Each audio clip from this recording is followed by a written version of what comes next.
өзгөрдү.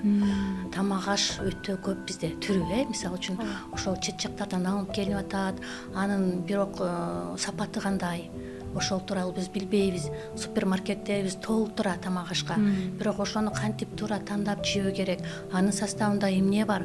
Кайсылары бизге пайдалуу, кайсылары коопсуз, ошолорду тандап жеш үчүн бизде азыр элде билимдин аздыгы да.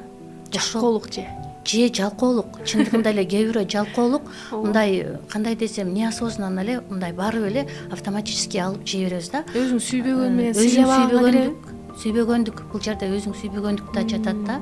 Анан бирок ошол нерсени жеткирүү дагы керек да, билим керек.